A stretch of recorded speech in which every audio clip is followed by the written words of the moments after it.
अस्सलाम वालेकुम। आप देख रहे हैं खरा सच का यूट्यूब चैनल। मेरा नाम मुबशर लुकमान है और बड़ा दुख हो रहा है देखकर हिंदुस्तान के अंदर से जो कुछ स्टेटमेंट्स आ रही हैं, जो कुछ बातें हो रही हैं। बात यह है कि जब भी चुनाव आता है तो बॉर्डर पे तनाव आता है।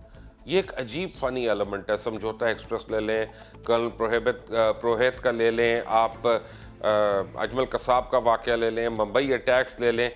जिस वक्त इंडिया की अपनी कोई हुकूमत उस वक्त चलने वाली जो है वो लोकली फेल हो रही होती है और उसके जो रेटिंग्स हैं वो बिल्कुल डिप्रेस हो रही होती हैं, तो उसको ये सारी चीज़ें याद आ जाती हैं।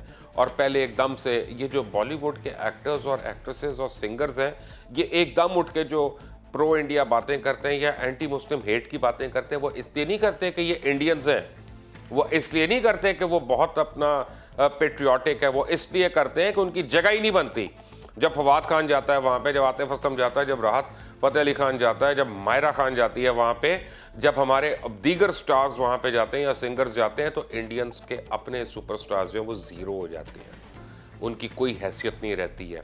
तो उनके लिए मौका है, गॉड गिवन मौका है कि भाई बॉर्डर पे इतनी बड़ी दीवार खड़ी कर दो ताकि ये पाकिस्तान के हुनरमंद जो हैं वो वहीं पे रहें और वो यहाँ पे ना आए और वो हमारा काम ना ले सकें।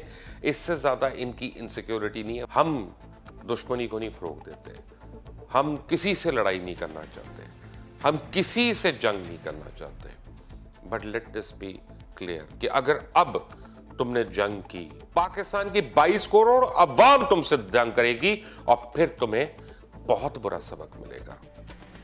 Take care. आप देख रहे हैं मुबशर लुकमान यूट्यूब चैनल, और अगर आप इस चैनल से बराह रास्त मुस्तफ़ीद होना चाहते हैं, आप चाहते हैं हमारी ब्रेकिंग न्यूज़ खबरें और प्रोग्राम्स आप तक पहुंचते रहें अनइंटरप्टेड, तो ये बेल आइकॉन को प्रेस करें और सब्सक्राइब का बटन दबा लें ताकि अनइंटरप्टेड आपको खरा सच और खरा सच की जितनी भी लेटेस्ट न्यूज़ होंगी, अपडेट्स होंगी, वो मिलती रहेंगी।